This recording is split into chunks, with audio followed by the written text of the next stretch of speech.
안녕하세요, 아랍니다. 자, 오늘은 제가 이렇게 카메라 얘기를 좀 하려고 카메라를 이렇게 3개 가져왔어요.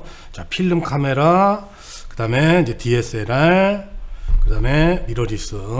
저는 DSLR에서 이제 미러리스로 넘어온 지가 꽤 됐어요. 물론 이제 뭐 이렇게 1DX, 그 다음에 오디마크4, 이렇게 DSLR도 4대를 가지고 있긴 한데, 사실 현장에서는 지금 그렇게 많이 안 써요. 이거 이제 뭐 못 찍어서 보기보다는 미러리스가 워낙 빠르고 간편하고 이러기 때문에 장점이 너무 많죠.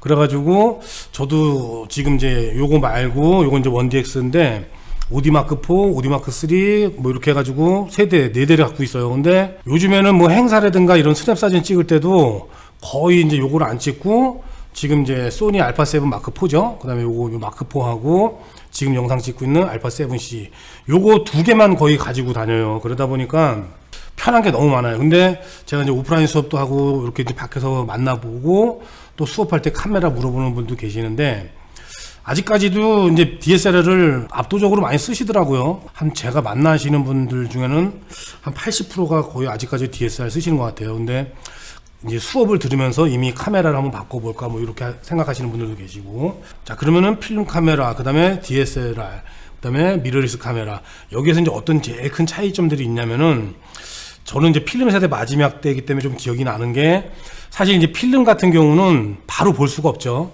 아무리 빨리 찍는다 그래도 찍는 당시에 볼 수가 없고, 찍고 필름을 이제 현상소에서 맡기고 기다렸다가 찾아와서 뭐 밀착이라든지 아니면 사진을 현상해야지만 내가 찍었던 사진이 이제 잘 나올 수가 있죠. 근데 이제 디지털 카메라 나오면서부터 뒤에 카메라가 이제 액정이 달려 있죠. 그래서 액정이 달려 있어 가지고 자, 찍은 다음에 바로 볼 수가 있죠. 근데 미러리스 같은 경우는 찍은 다음이 아니고 그냥 찍기 전에 내가 셔터를 누르기 전에 모든 걸 볼 수가 있어요.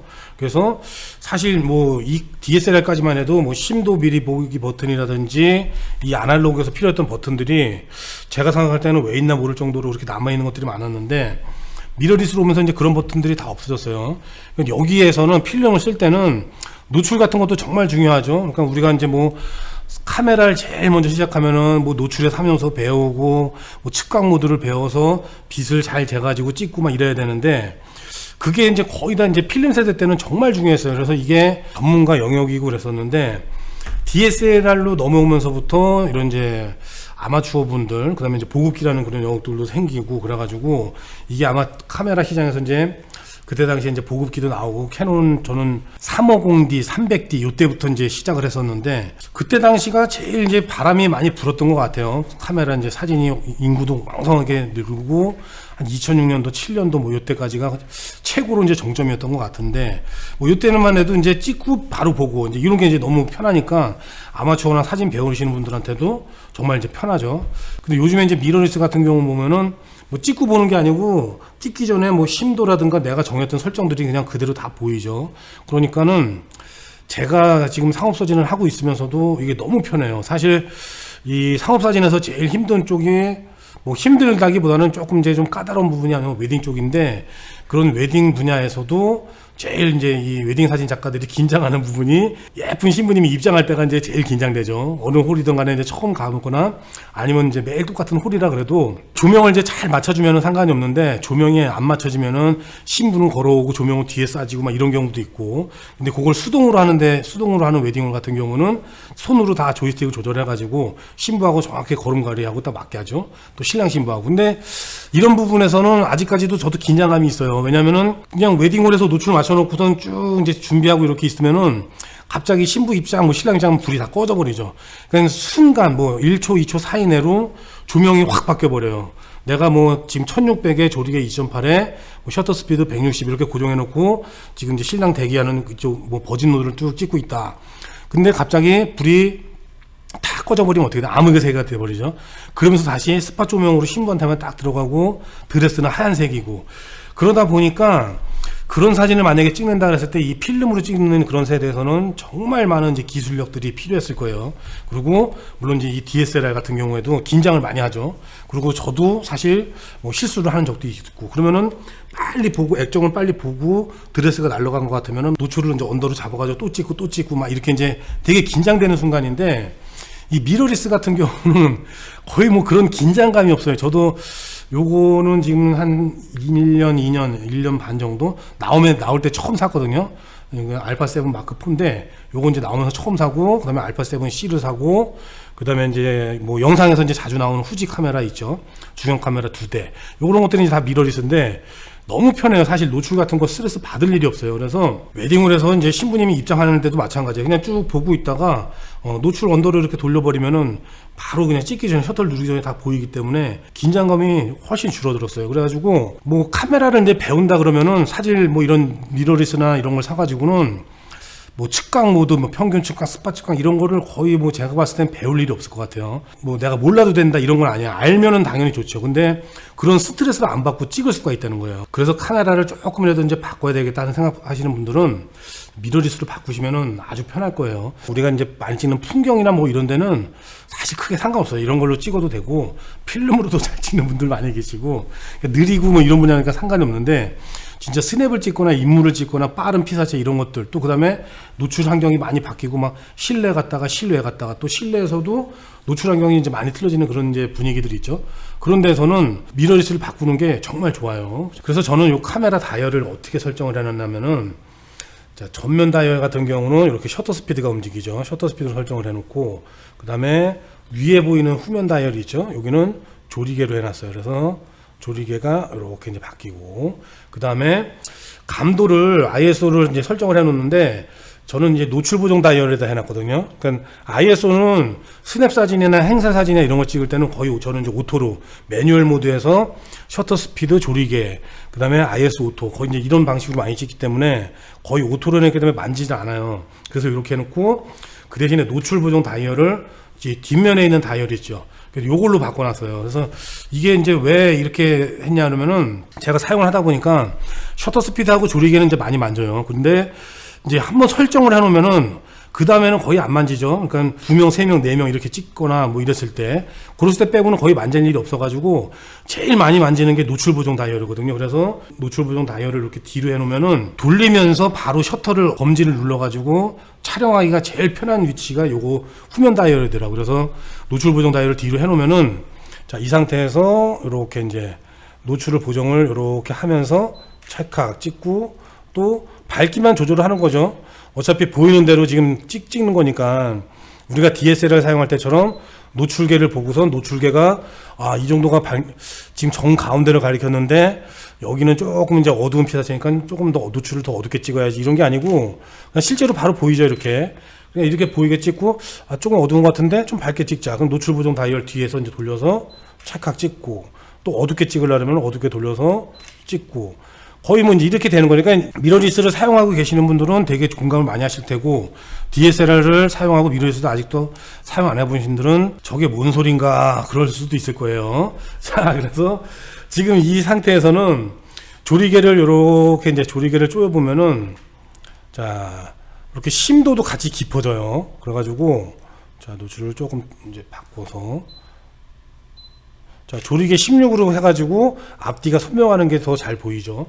그리고 다시 자 이렇게 하면은 지금 심도가 얕아지는 게 보이죠. 자 1.8하고 그러니까 심도도 미리 보기가 되고 노출도 미리 보기가 되고 그 다음에 이제 저도 가끔씩 이제 길거리 스냅이나 이런 걸 찍을 때 보면은 자 이렇게 메뉴 눌러가지고 여기 이제 크리에이티브로 해가지고 이렇게 이제 모노크롬으로 저는 이제 바꿔놓죠. 그럼 이게 흑백도 미리 보여요. 화면이 지금 이제 이렇게 화면에 보시는 것처럼. 그래서 가지고 다니면서 이렇게 흑백 모드를 해놓고 찍어요. 눈으로 뷰파인더를 쭉 들여다보면서. 이게 재밌어요. 그러니까 DSLR 쓸 때는 이런 게 안 되죠. DSLR은 찍고 나야지만 내가 흑백이 어떻게 찍혔는지 보이는데 요건 카메라로 이렇게 들여다보고 있으면은 세상이 다 이렇게 흑백으로 보이기 때문에 거리 사진이나 이런 걸 찍을 때 되게 단순하게 저 색은 어떤 색으로 어떤 농도의 흑백이 나올까 뭐 이런 거 볼 때도 정말 재밌고 이런저런 재미가 정말 많이 있어요. 그리고 밝기 차이가 많이 나는 피사체가 있죠. 이런 걸 찍을 때도 자 여기를 한번 봅시다. 자 여기를 일단 칼라로 다시 돌려놓고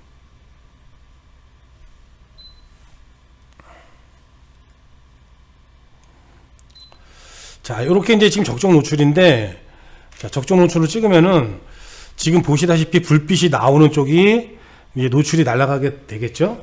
자, 그러면 이건 실제로 이렇게 찍으면서 노출 보정만 이렇게 하면은, 자, 5스탑이죠. 자, 그러면 전후 사진 한번 봅시다. 자, 자, 지금 요 불빛이 쭉 나오는 부분에서 디테일이 보이죠. 자, 근데 그냥 적정으로 했을 때는 안 보이죠. 이렇게. 자, 그러니까 이런 게 너무 편한 거예요. 그래서 원래 기본으로 이렇게 두고, 또, 자, 요 밝은 부분을 더 밝게 찍어야 되겠다. 그랬을 때는 이렇게 그냥 돌려버리고. 그러니까 이런 부분들이 이제 미러리스에서 와서는 정말 편한 부분이죠. 자, 그러면 뭐 평균 측강, 부분 측강, 뭐 스팟 측강 하는 이런 측강을 전혀 안 배워도 되냐? 노출이 어차피 다 만들어지니까. 근데 제가 봤을 때는 크게 상관은 없어요. 자, 지금 한번 봅시다. 자, 측강을, 자, 이렇게 측강 모드를 가면은, 자, 이제 멀티 측강으로 돼 있죠, 지금. 자, 요거를 중앙으로 바꾸면은 이렇게 바뀌고, 자, 스팟으로 가면 이렇게 돼요. 자, 그럼 스팟으로, 자, 요 정가운데를 또 딱 찍어볼게요, 밝은 부분을. 자, 지금 동그란 부분이 보이죠? 요 부분만 측정을 하는 거예요. 그러다 보니까 내가 밝은 부분에 이렇게 갔다가 되면은 밝은 부분만 측정이 되기 때문에 여기를 중간 회색 농도로 바꾸죠. 자, 검정색을 갖다 두면 여기가 회색으로 바뀌고, 자, 18%가 되죠, 18%. 이게 이제 보면서 찍다 보니까 예전에는 해를 일출을 만약에 찍었어요. 그러면은 스팟으로 해는 우리가 이제 가까이 가서 찍을 수가 없죠. 뭐 만약에 600mm나 800mm 해가지고 내가 쭉 당겨서 해를 진짜 정 가운데 부분에 뭐 한 30% 이상 채운다 그러면은 측광을 뭐 평균 측광으로 해도 상관이 없겠지만은 뭐 그렇게 완전히 밝은 피사체 같은 경우는 스팟 모드로 바꿔가지고 해가 날아가지 않게 그렇게 이제 스팟 모드로 측광을 해서 사진을 촬영을 하죠. 근데 뭐 이렇게 미러리스는 이게 필요가 없다는 거예요. 지금 자 보세요. 지금 뭐 측광 모드를 다시 그냥 멀티로 이렇게 바꿔놓고 그냥 노출 보정을 돌리면 돼요. 노출 보정을 이렇게 돌리면은 빛나는 해라고 봤을 때, 자, 그냥 뭐 찍으면 되죠. 노출을 맞춰놓고 찍기 전에 눈금 보면서 불안한데 뭐 물론 이제 다시 한 장 찍으면 되지만 옛날 같이 필름처럼 그런 세대는 아니기 때문에 밝게 찍어야 되겠어. 그러면 그냥 노출 다이얼 올려서 밝게 찍고, 그 다음에 이렇게 보이는 데에서 어둡게 해서 해가 날아가지 않게 촬영하고. 되게 간단하죠. 그래서 미러리스를 이렇게 카메라를 사용하다 보면은 정말 편하실 거예요. 그냥 눈 대고선 쭉 뷰파인더를 이렇게 보면서, 아니면 LCD로 이렇게 액정으로 이제 보면서, 적정 노출이지만은 지금 뒤에 뭐 배경이 밝기 때문에 인물 얼굴이 좀 어두운 것 같아. 나는 배경이 좀 확 이렇게 날아가더라도 얼굴을 밝게 찍고 싶어. 노출 보정 다이얼 돌려서 그냥 찍으면 돼요. 그러다 보니까 정말 스트레스가 없어요. 제가 봤을 때는 이게 필름 때도 어떻게 보면 실수할까 잘 나왔을까 막 그런 긴장감이 있었고, 그 긴장감이 DSLR에 와서는 그 찍는 순간이죠. 찍고 보면은 바로 나오니까 그 찍는 순간에만 내가 요거는 노출을 한 스탑 정도 보정을 해서 찍어야 되겠어. 이런 긴장감이 있는데, 이 미러리스에 오면서부터는 아예 그런 긴장감 자체가 없어져 버렸어요. 그냥 보이는 대로 다 노출이 나와 버리니까. 후지도 제가 거의 한 4년 정도를 뭐 유튜브 하고 나서 조금 얼마 안 됐으니까 한 4년을 쓴 것 같은데, 뭐 장노출할 때도 마찬가지예요. 장노출할 때도 정말 저게 후지가 제가 맨날 극찬을 하는 이유가 노출 재는 그런 스트레스 그냥 다 벗어나기 때문이에요. 근데 그렇게 이렇게 노출에 대해서 이제 스트레스 벗어나는데, 그러면은 카메라를 다루고 사진을 찍을 때 이제 제일 중요한 게 뭐냐 그러면은 뭐 측강 모드, 부분 측강 이런 거 다 필요 없어요. 그 대신에 셔터 스피드하고 조리개만 딱 알면 돼요. 조리개는 뭐냐? 그러니까 내가 움직이게 찍어야 되느냐, 아니면은 저 움직이는 피사체를 고정을 해야 되느냐. 뭐 새를 찍든지 뭐 빠른 피사체를 고정해서 찍을 거예요. 그러면은 내가 몇 번 경험을 해가지고 저거는 빠르게 찍어야 되는구나, 몇 이상 나야 되는구나, 뭐 이런 게 좀 알아야 되겠죠. 제일 중요한 거는 내가 찍고자 하는 피사체가 어느 정도의 셔터 스피드로 내가 마음대로 조절을 할 수 있느냐. 이런 거는 이제 경험에서 나오겠죠. 경험을 계속 해봐야 되겠죠. 사람들이 일반적으로 찍는 스냅이다 그러면 160에서 200분의 1초로 찍다 보면은 뭐 사람들의 움직임이 잔상이 안 남대더라. 그 다음에 뭐 내가 일부러 잔상을 남기고 싶어. 그러면 노출을 여기서 자동으로 조절을 한다 그래도 셔터 스피드를 한 4분의 1초, 5분의 1초 정도로 해가지고 팔이 사람들이 걸어가는 거를 잔상을 아주 흐릿흐릿하게 만들어야 되겠다. 뭐 이런 거 있죠. 그러니까 뭐 예전에는 평균 측강 이런 것들이 되게 사실 중요했었는데, 지금은 밝기는 얘가 다 조절하기 때문에 거의 뭐 제가 봤을 땐 신경을 안 써도 되는 수준이에요. 그 대신에 내가 찍고자 하는 피사체의 이제 운동이나 속도감 이런 것들만 잘 알면 되죠. 뭐 빗방울을 고정시킨다든가, 아니면 빗방울을 길게 표현하고 싶어.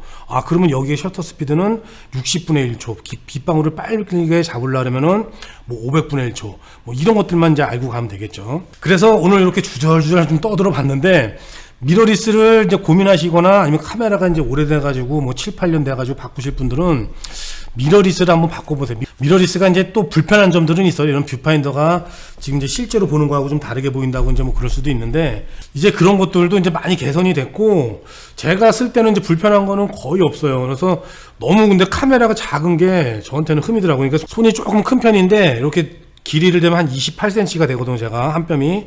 근데 사실은 지금도 제가 이렇게 원디 계열이나 이런 것들이 너무 편해요. 손이 이렇게 딱 잡으면은 손이 거의 이제 이 카메라에 거의 꽉 차죠.